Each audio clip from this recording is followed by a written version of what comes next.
Hello, everybody. This is Abel here, and you're watching another episode of You Are Able with me, your host, Abel Wanamakok. And I'm super excited tonight because once again, this is my party night, and I'm very, very happy. And my guest for tonight is a friend of mine who I've known for a long time. He is Dean Kelly. Hi, Adam. How are you? Watching from the US? I wonder what time it is over there. But thank you very much for joining. I'm going to invite my guest in now, who is right here. Let me introduce myself just a little bit for those of you who are friends of Dean, and then I'll of course introduce Dean as well. So once again, I'm super happy. This is like my party night to connect and to hang out with friends. And for those of you who do not know me, I'm Abel, and I'm the host of the You Are Able series because I want to do something that is and something that is good for our well-being, because obviously we're stuck at home, and I wanted to interview people who I think are really awesome, and Dean is one of them. I've known him for a long time. What an honor. Thank you. Thank you. He's a very generous guy. He's very smart. He is an entrepreneur, marketer. He's CEO and founder of TravelBook. So you guys must go and click like on TravelBook and follow them because they recommend and give advices and also activities, is it, on all the places that you can go to on TravelBook, right? Well, yeah, the first value proposition is we create content for brand, especially hospitality business, airlines, hotels, and so on and so forth. And I think now I feel that is going to be a lot of emphasis into local travel in every single country in the world, because I guess traveling long distance will recover slowly, but there's going to be a lot of emphasis into travel locally. And I think that is where we offer a lot of great value, because the community of bloggers that we have on TravelBook, we cover the entire world. So we got destinations like Panama, Mykonos, PP Islands. So you get all these very first-hand experiences from the community. Right. It is quite hesitant, I think, for some people, because I love to travel. Yeah. But, I just wanted to, I really wonder how people are going to, act. How is the travel industry going to be, and what's post-19 going to be like? But like you said, it will be slow, and you said people will more stay like local, correct? I believe so. I believe that there's going to be a lot more emphasis into road trips, within the country, like 1 hour flights, 2 hour flights max. And I think that's very exciting, because many people, sometimes they will travel, in a 10-hour plane, but they will not explore around their home, right? Around the country. And that's a great opportunity for everybody. Yeah, I do agree with that as well. And if any of our viewers have any comments and questions, please do ask us. And obviously, Dean is the expert here, so please do make sure and ask us. Now, this is obviously a question that, I think we all know the answer. Do you think travel make us happier? I do believe, yes. I believe travel makes us, but not only happier, but also more creative. Because when you're traveling, all your senses are engaged. You are most likely to be there in the present moment. When you are traveling, because you're discovering new things, you are very connected to the present moment. So once we are connected to the present moment, that's where magic happens. And I think that makes us more happier, more sensible, more create more cultural awareness. And I think it's a variety of benefits that travel does. That's why when you travel, when you come back, you always feel recharged, ready for the next big step. Oh yeah, for sure. I also feel more humble too when I travel. I realize Absolutely. so little about the world and people and culture, and I always learn so much too when I travel. Okay, now I'm not going to talk so much anymore, because you have 10 places that you wanted to share with us about. Now, before I ask those questions, what is considered cool to you for? That is a very good question. I will say what I consider to be cool for travel at this point is what is trendy at this moment. What is the new destination? What are the destinations who are evolving, like the destinations who are, every time you travel to that destination, there is something new to explore.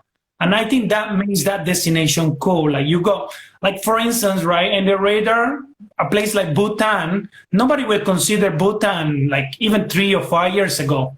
And now it's a place that a lot more people consider to travel. Panama, Singapore. Every time I go to Singapore, like we go once a year at least, especially traveling as a family now. It's even more exciting because we spend most of the time in Sentosa and Universal Studio, and there is so many activities for the kids over there. So what I consider cool is the destination who are evolving as the travel is evolving. Okay, all right. So tell me, what are the top, I think you're going to go from 10 first, right? So what are the top 10 cool places that you recommend for us to travel to around the world? Well, I'm going to list them all, so to have entry to this, and then we can discover one by one, right? And some of them you've probably been, and we can share some experiences from there. So, number 10, I have Chiang Mai and Chiang Rai in Thailand. I mean, that's one of the reasons I live in Thailand. I find Thailand a very diverse, very interesting place. There's a lot of world-class islands and beaches. Is the experience is amazing, but also the mountain area, the sustainability, because there is so much sustainability in Thailand, right? Like there is a lot of plantations, there is mountains, and in Thailand, Chiang Rai and Chiang Mai, you find the highest peak of Thailand, which we released 2 YouTube video in our YouTube last week, and tomorrow I'm releasing the Chiang Mai video. So if you have the time, go and take a look at that. We also list all the recommendations in there. Okay. So that will be very interesting. Where would they see the video? So you can, once you go into YouTube, you can just type TravelBook Family Chiang Mai, and we will be on the top there. Okay. Yeah. Awesome. I love my and Chiang Rai too. Great experience. We went there, I think in February, just before the lockdown and all the drama. And I gotta say, we have such a wonderful experience, a very cool experience. There is so many hidden gems. There is a lot of, we discovered, the White Temple, the Black Temple, which end up being museums, right? And things that we didn't know. So it's so important to go and visit those places. Yeah, those are really, really cool. I had no idea. Anyways, and what is interesting about those places is like every place that it's something worldwide, but all those places that you travel, the food, the cuisine is so diverse and so interesting to try. The food, you said? The food, Chiang Mai and Chiang Rai food, incredible. It feels a lot local. It feels a lot very organic products. There is a lot of produce from there. Actually, Chiang Mai and Chiang Rai are one of the top also places for coffee right now. So a lot of the coffee that you've seen up and coming are from the Chiang Mai area. Really? I had no idea. Yeah. They are doing really cool stuff up there. Very, very cool stuff. So let me go then we can touch bases on each of them. Okay. Sitges in Spain is this is a small town near to Barcelona. It's about 45 minutes ride from Barcelona, and Sitges in Spain. I mean, we're going to touch bases a bit more as we move forward, but it's one of the cities that you must go. To be honest, this is one of the selected places that we have to move. Like we were between Palma de Mallorca, Panama, Sitges, or Phuket. Once we decided we wanted to be in more nature, closer to the beach. Oh, wow. Okay. Yeah. So this is Sitges is it's a city or is it an island? Small city is a small city right on the coast of the Mediterranean. Okay. Is first is Barcelona, and then you go Gabamar, and then you go Sitges. You can go by train straight from the airport or from downtown, but it's one of those cities that is so it's so charming, but also the people that live there make it even more charming because the food and everything is very interesting kind of food. Huh, interesting. Never been. Yeah. Thanks for introducing Put me. it on your list, please. You must put it on your list. Also, we on our channel, all these places that I'm listing here, feel free to send me guy a message if you want to see more of that. But also in our YouTube channel on TravelBook.com, we have all those places where we recommend also hotels, restaurants to visit, and all the activities to do. Awesome. Awesome. So all those places that we travel, we create a travel book. And as well, we do a vlog, a video blog. Okay. Okay. Yeah. So Sitges, Mykonos, this is one of the places that a lot of people hear about Mykonos, but it's still very, very charming. Actually, between Santorini and Mykonos, I found Mykonos to be way more charming, more down to earth. It was less commercial because I felt like in Santorini, it was really very commercial. I guess a lot of people go there for the weddings and especially the Imirovigli area in Greece. So it felt a bit commercial, but Mykonos still have that flavor of the local people. And there is many different beach around the island where every single island is worth to explore. And what is even better, during the nighttime, there is so many great places to go in the downtown for food and just to have a great time with your family. Oh, nice, nice. That sounds like a cool place. Yeah, have you been in Mykonos before?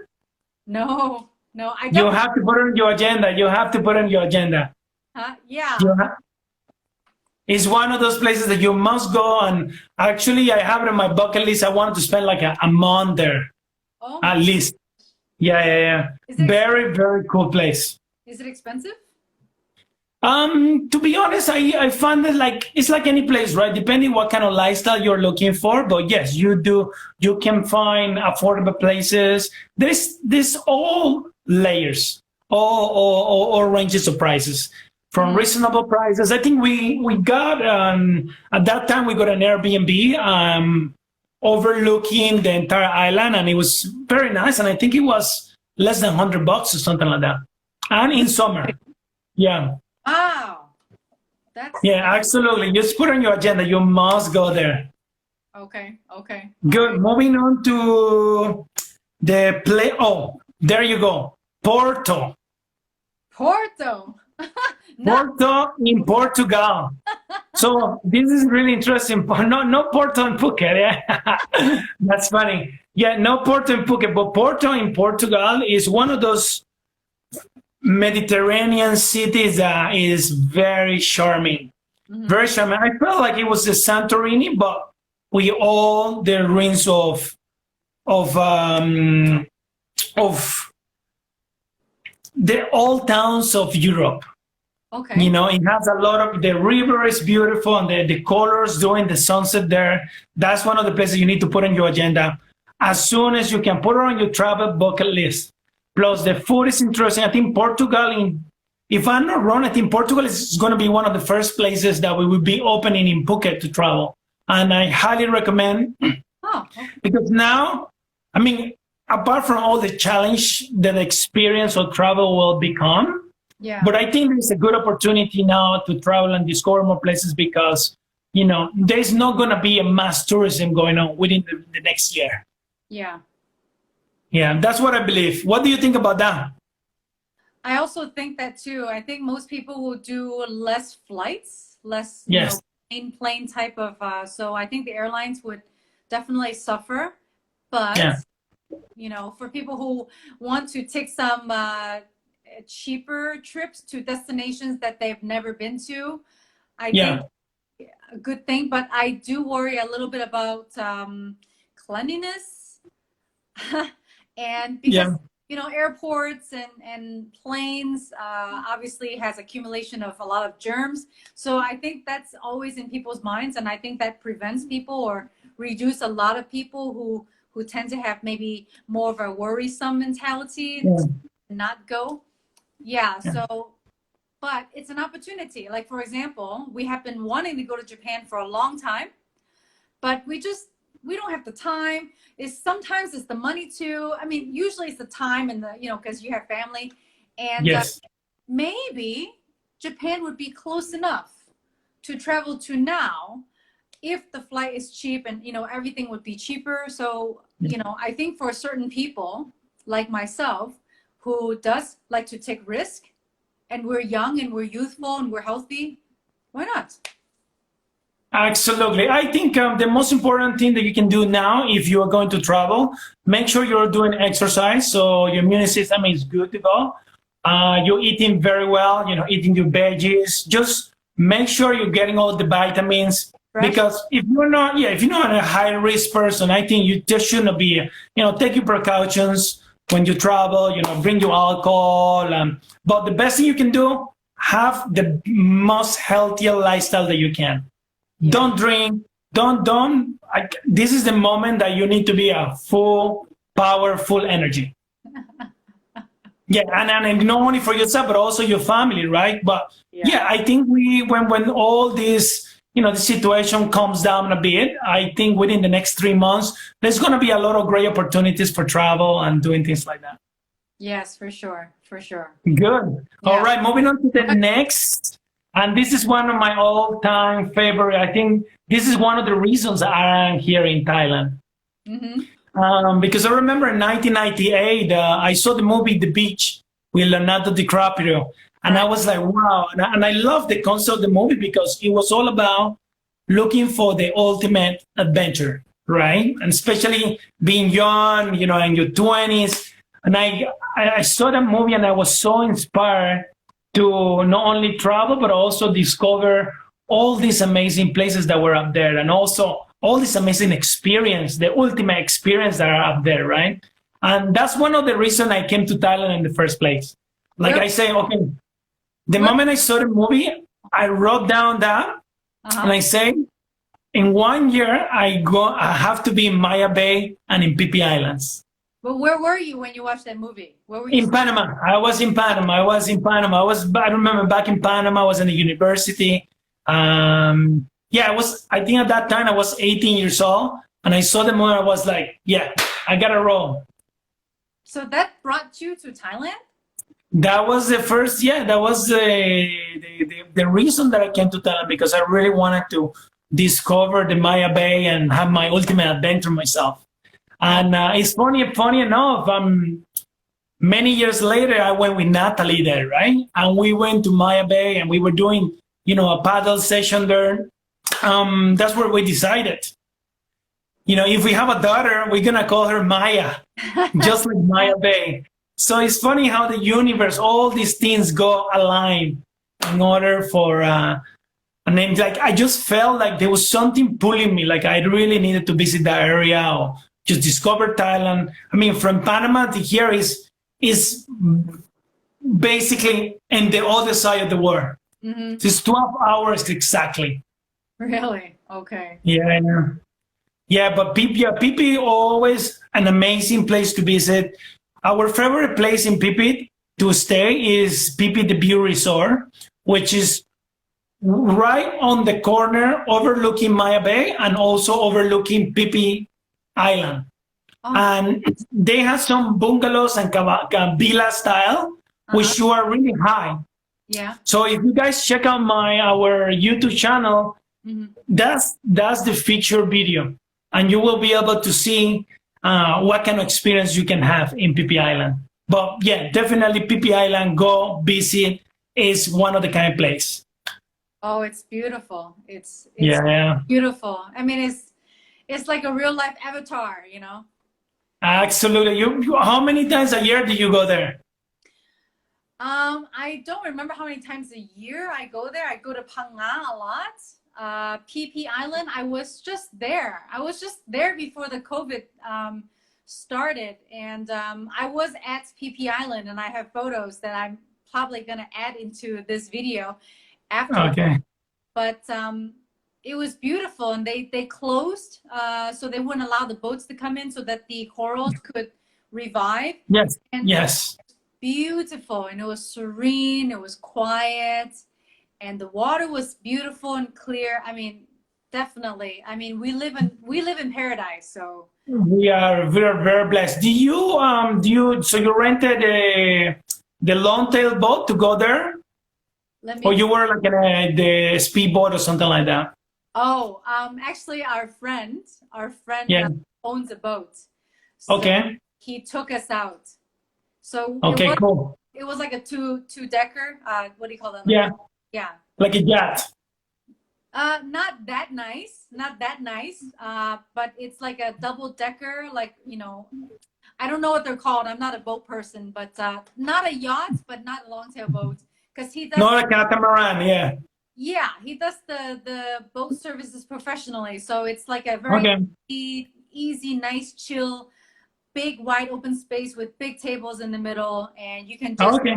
you can canoe, you can obviously snorkel, you can just go swimming. I mean, and eat. So do you guys stop? You guys stop in Maya Bay? Did you actually stop there? I don't remember. Yeah. Did or not. Actually, we went there in October last year, and what we did, we woke up about 5:45 in the morning. So 6 in the morning, we went to the PP Lake, and that we were the first one to arrive on the bay, right? Yeah. Then we were there for like 30 minutes or 1 hour, and then after that, we head to Maya Bay, and then we were one of the first boats to come in. And we didn't go all the way to the ocean, to the shore, but we did stay in the corner. And then we were with a long tail boat. So we basically told the guy to park there, and then we were just swimming, diving, and you see the coral and so many. The diversity of the sea is back, and it's beautiful. And it's affordable. Yeah, and that's that. My tip is wake up early. 6 a.m. So if you want to go to Maya Bay, you want to be the only person there, wake up early, 6 a.m. you're there, and it's an amazing experience. You come back to your hotel, you got your breakfast, you can have your siesta, but you feel like you're done the entire day already. It's beautiful. It's cool. Yeah. Just like what you said, the peacefulness brings you more presence. And when you're present, you have more peace and more calmness, a more calm state of mind. I think that's really, really, yeah. And I think the biggest learning here is that you get to connect more with nature, especially in those places. Yeah. Right. And I think we are blessed to be very close to the ocean here as well. So that's one of the reasons that we moved from Bangkok. We wanted to have more ocean in our life, more nature in our life, and to be honest, we feel the best that we ever been, and it's amazing for our daughter as well, because we wanted to offer that lifestyle. I grew up in the Caribbean in Panama, and Natalie grew up in the Sochi area of Russia. So both we have sea, so we will go to the sea quite often. So we are very blessed that we can give that experience to our daughter as well. Good experience, my friend. I mean, good decision, my friend, because I have been hoping that you guys will come to, be closer to Phuket. So this is, it's great to have you guys here. Thank you. Yeah, we were looking forward, and unconsciously, I mean, we work, I don't know, maybe more than 10 years when we were doing the charity trips, and we were doing all this. And I remember, I always connected with Phuket, and I knew that we were coming here to live at some point. It's good. So we move to the next destination, which is my hometown, Panama. There you go, guys. Panama is one of, I think, the past 5 to 10 years has evolved a lot as a tourist destination. And not only the financial center is interesting, but what is most important is really is a very diverse. It's a new destination, and it's opening up to the world. And if you go there, you must stay in the old town, which we call it Casco Viejo. Okay. So you must, when you go to Panama, you must stay in the old town. And there is also, right, you go in Panama, we go the Caribbean and we also go the Pacific, and you can be in both in less than 45 minutes. Oh, wow. So you got the city is amazing. If you're looking for a city experience, yes, you go to Panama City. But if you're looking for other places to explore, you go the Caribbean side, offer many beautiful islands. The Pacific side also a lot of all-inclusive resorts and all the boutique hotels, which you must check out. Okay. Have you? What do you know about Panama so far? I don't know much about Panama, except that I know you're from Panama. But okay, so Panama is an island town as well?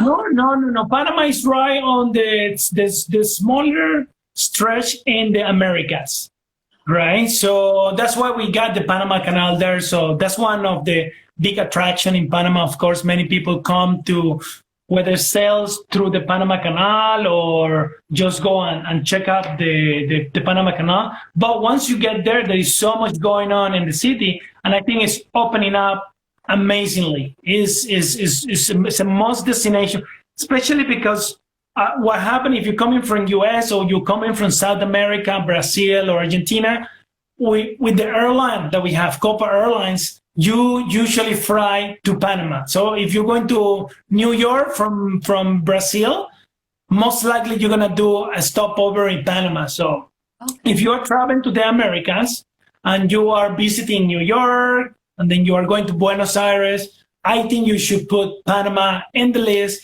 Go there, spend 2 nights, then you'll fly to your next destination. Any particular hotel that you recommend? You know what? Our favorite hotel, we were there last year in June. My favorite hotel right now is the Central Hotel in Panama. It's right on the old town, and you can walk absolutely everywhere. And a very interesting fact about this hotel, that's the hotel where they signed the treaty for the Panama Canal. Really? So beautiful history is being all retouched. Is amazing. Okay, the Central Panama in Old Town Hotel. That's it. Yeah, Central Panama. You must, if you go there. I mean, you can always drop me a line, or anybody who is listening. More than happy to help. Okay, we got a question there. What's the best month to visit Panama? Yeah. I always recommend January or February, because there's a really good, there's a lot going on during the time. Also in February, most of the time is a carnival. Oh. And carnival in Panama is quite fun as well. So it's quite an experience. Okay. And it's similar to, funny enough, it's similar to Thailand. At this in January and February, the weather, the breeze is amazing. Okay, January. Yes, somehow it's quite located to the same line on the equator. Okay. Yeah, because all the months are very humid, and I think September it's like it rains quite a lot. But I enjoy the rain as much as I enjoy the sun, so both are a great experience. It's a lot of waterfall to explore and all that. Water boy, yeah. I think you still go to the even when it rains outside, right? This is one of my favorite. I really like it because there's a lot of more wave and it gets more interesting. Right. More. Good. Yeah. Okay, moving on to our destination number 4 in the countdown. We have Singapore. Yeah, well, it was funny. I lived in Singapore back in the day. I lived in Singapore in 2003. And 2003, and then I came back in 2005. So I spent about 2 years in Singapore. And from the early 2000s until now, is just incredible how the entire city has changed. Is incredible. And what I read recently is like every year in Singapore, they come up with a new attraction. I know. I know. Yeah, It's it's crazy, man. incredible. Yeah. Yeah. For those who are traveling with family, definitely I recommend you guys stay at Sentosa. We last time we were in the Michael Hotel. I think there is a Hard Rock Cafe Hotel, there is a Michael Hotel, there is a few other hotels within Sentosa, which is kind of the place to be if you're going with your family. Because you go Universal there, you go the biggest Aquarius, I think in the world, if I'm not wrong, it's in Singapore. And of course, Sentosa Island, there is so much to do. And it's a right away from going to Marina Bay Sands, Garden by the Bays, and it's a good base to have because you get, there's the telepheric as well that you can ride to the town. So as a family, is an amazing destination to go. But I highly recommend you stay in Sentosa. That's the place to be. You are going to thank yourself for sure. What is your experience in Singapore? Whenever I go to Singapore, I work. I work at Sentosa. So Sure. I have a lot of time to travel when I'm working, but I do love the aquarium. I went to the aquarium. I was, at the front entrance of Universal Studio, not inside. But I find Singapore a beautiful, organized, clean, orderly place. And I think that it's obviously a little bit more expensive than Thailand, but it's got a different feel to it. And I think that if you are trying to get away from the islands and you want to go to more of a city life or like with attractions like Universal Studios, then Singapore is definitely one of those places to go to that's close to where we're at. Yeah. Absolutely. It's very, very close, very close flight from Phuket, and I highly recommend Singapore. And it's amazing because every year there is a new attraction coming out, and a new attraction worth checking. I know. And this is like a city scale attraction. It's not like a theme. I know. It's not like a theme. I know. What is that latest one called? What is that one called with the waterfall inside? I forgot the name. Which one is that? The Garden by the Bay or another one? No, wait. I don't remember. I just remember going there. It's inside the mall and it's got the funnel waterfall. And it's one of the malls, what, Marina Bay Sand Mall or something like that. I don't know. I don't remember seeing that one. I don't remember the name off of my head, but I remember that this is one of the latest attractions. Latest attraction. Oh my gosh, it's obviously a different type of feel from a natural waterfall like in Thailand. It's, man-made, so it's got a different feel to it, but you still kind of go, wow, wow. I mean, you still just, and the noise from the waterfall just kind of like, it forces you into like a present moment kind of feel as well. So even though it's still very, very special. Yeah. I'm still looking for a very good waterfall here in Phuket. So I actually asked your husband the other day, and he recommended me a very good waterfall. But I think the one is in Bangna area. So I guess we gotta wait a little bit until that drama of the bridge is lift. I heard the border is open though. It's open, right? Yeah, just like today. Yeah. Yeah. So we should. Oh, it started on the first. It started on June 1st, right? Yeah, maybe we should go. Okay, well, that's gotta put it on the list for this month adventures. Oh, all right, moving to the destination number 3. Number 3. And this is one that we did last year for my birthday, and it was such an incredible experience.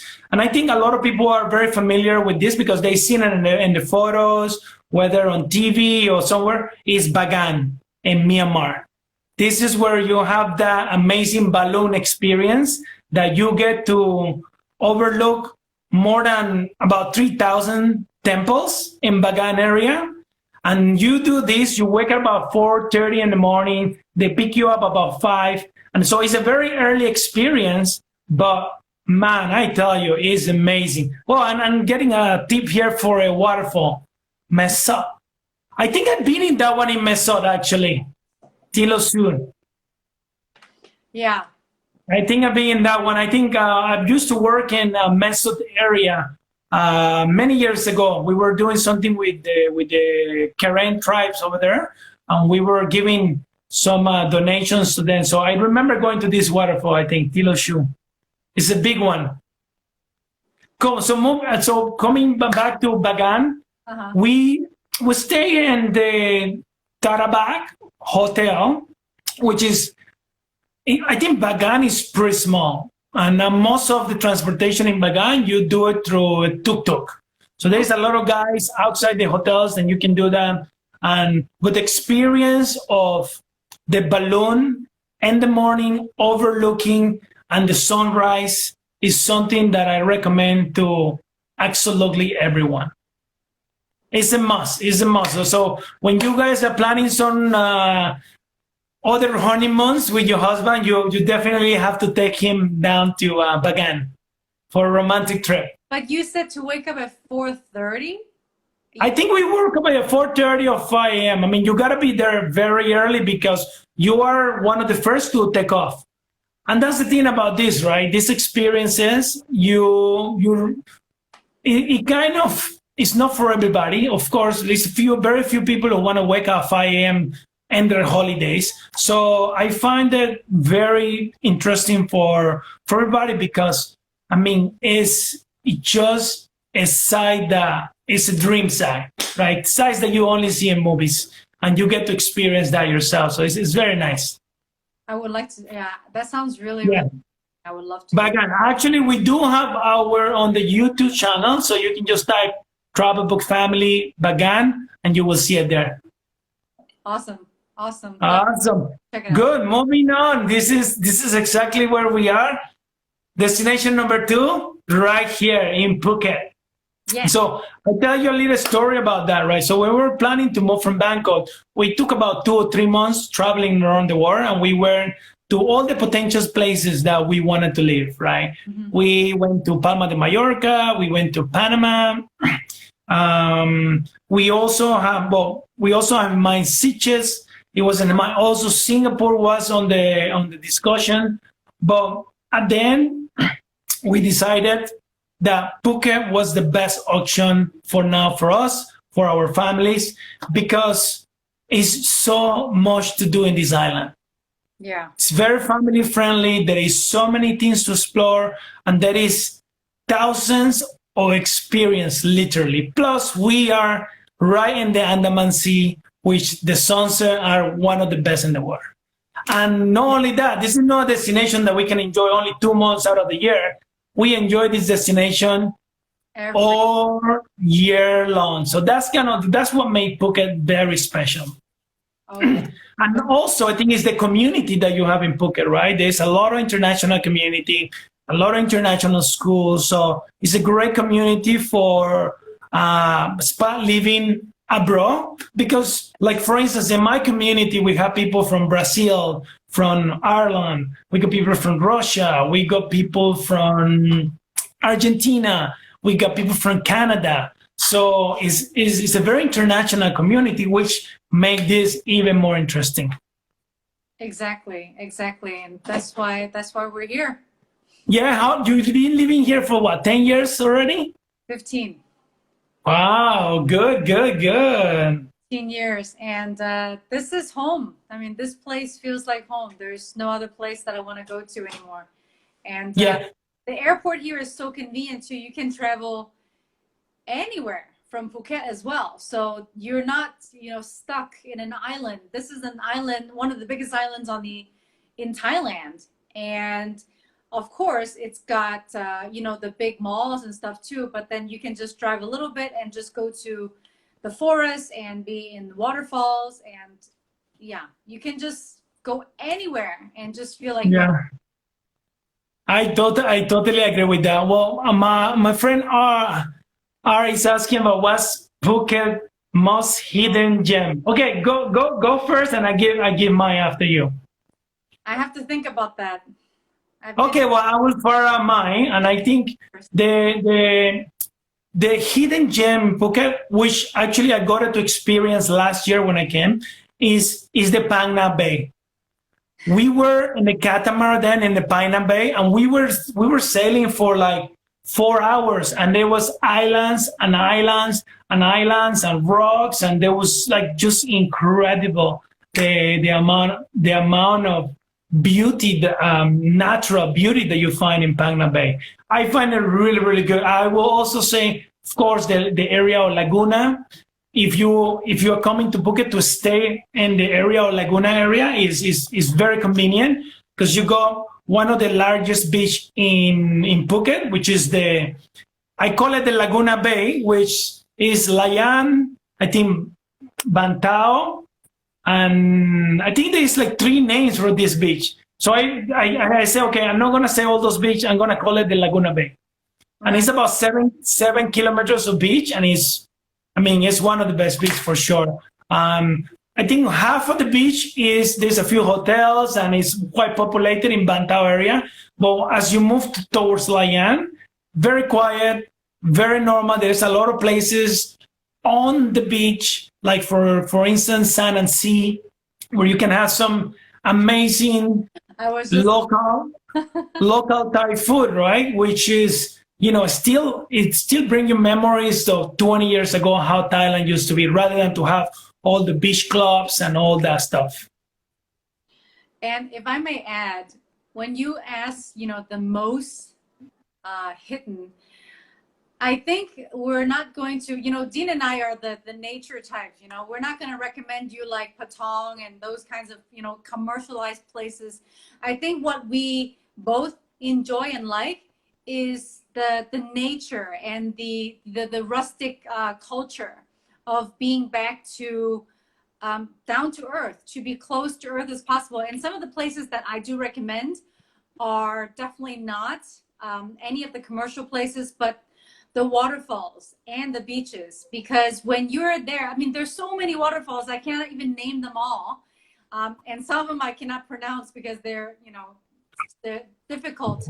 But some of the waterfalls they're just so beautiful, and they are convenient to get to because they are paved. So don't get worried, but you have to trek through a jungle before you actually get to the waterfall. And when you hear the waterfall getting louder and louder, that is the reward for going through the waterfall, to the forest. And I do think that the hidden gems are the many beautiful waterfalls that are in Phuket, not in Phang Nga. There are so many in Phuket also that my husband took me to. So you guys have to check them out.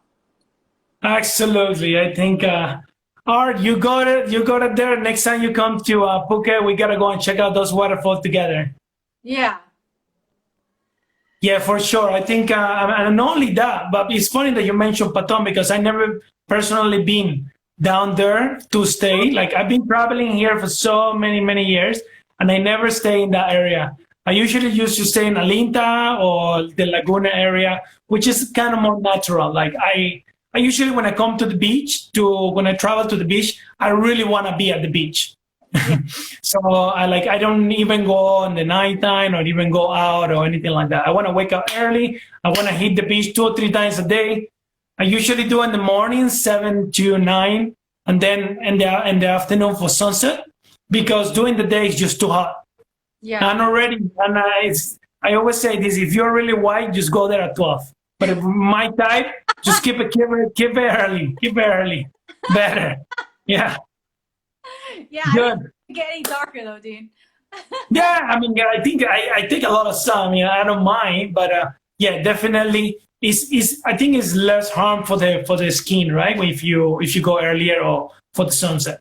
Yeah, the sun here is very strong. My God, that sun! I think 11 to 2 o'clock, like you can be. It's powerful. Oh yeah. Yeah.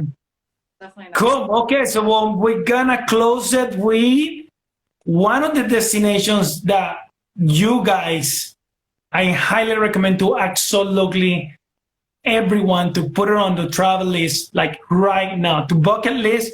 Just get pen and a paper and do, put it down right now. It's Bhutan.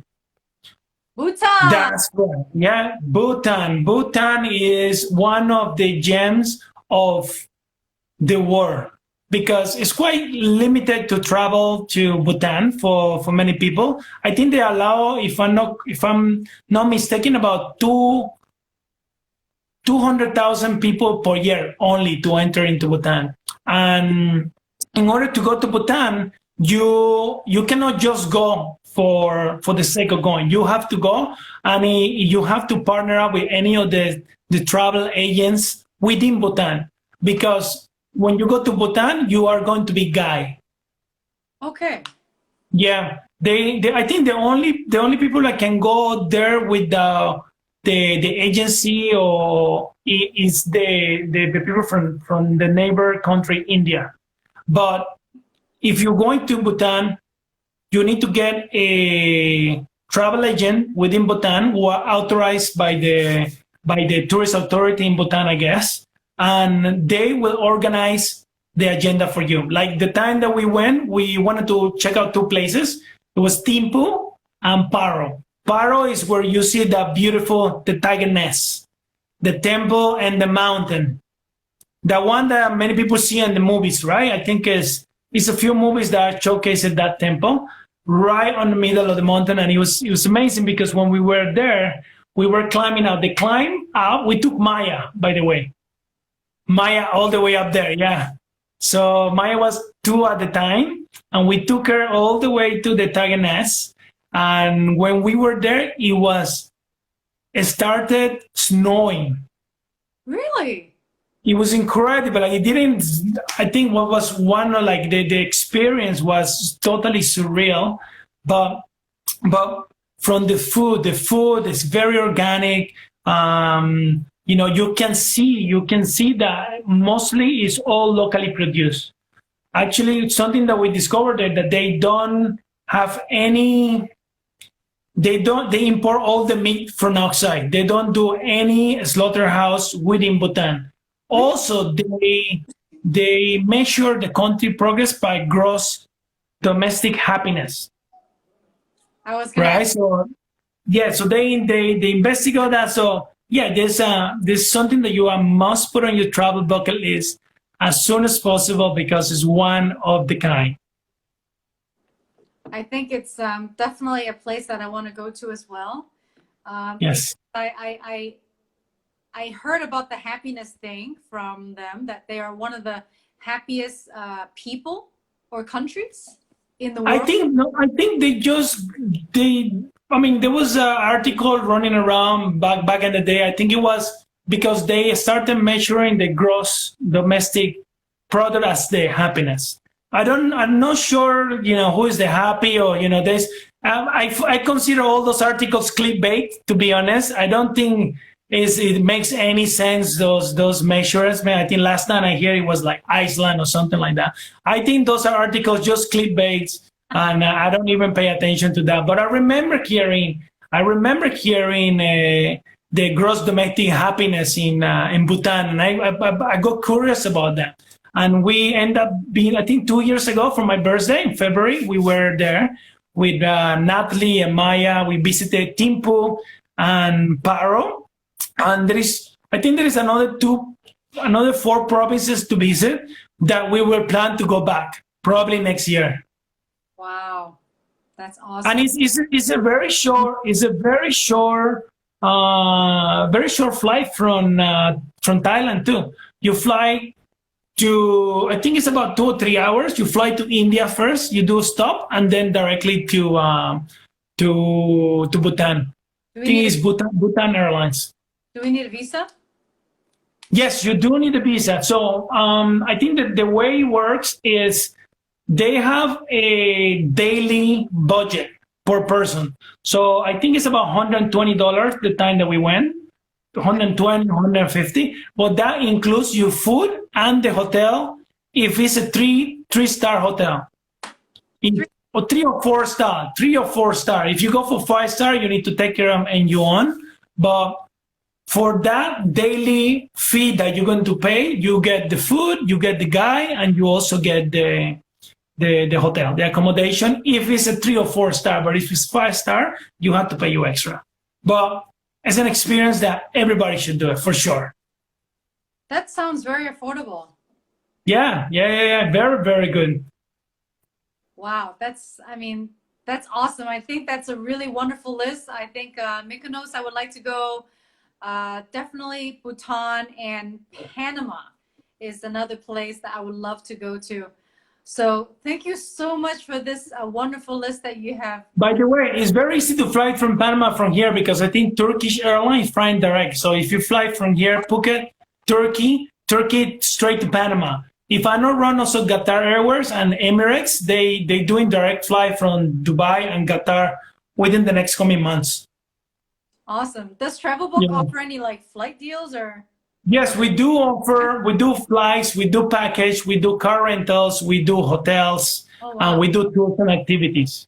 But of course, obviously, everybody does that. But something that we are focused a lot of energy now is into bringing more value to brands. So we produce a lot of branded content for hospitality business, travel brands, and so on.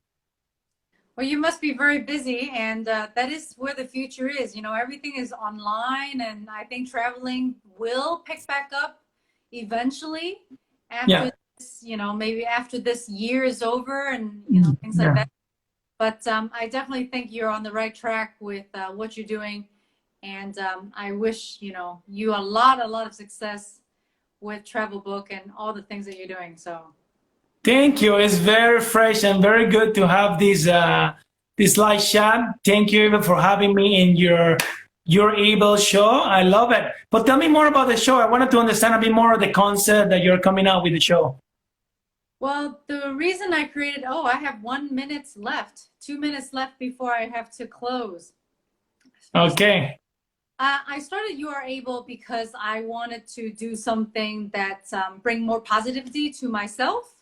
Yes. Bring more ways to connect with people that I want to learn from, and also talk to people who I consider are successful and inspiring, because it's always great to surround yourself with people who you can learn from, who have positive energy. And of course, when you are in quarantine, you have a lot more limitations to what you can do. And this is obviously one of the ways for me to have a connection with friends and to learn from them and to get my mind stimulated and to have some hope, for the day as well. So it, of course, for me is many, many things. And You Are Able is obviously, it's a branding thing, but I wanted people to think of something that showcases their able quality. And I know that every single person in the whole world has something that is amazing about them that they can share, something that showcases how able they are, whether it is their personal struggles, overcoming something, whether it is sharing positivity or sharing their talents. I mean, it's just endless with You Are Able. And I have met so many really awesome and inspirational people so far already. So I'm very, very happy with it. Thanks for asking.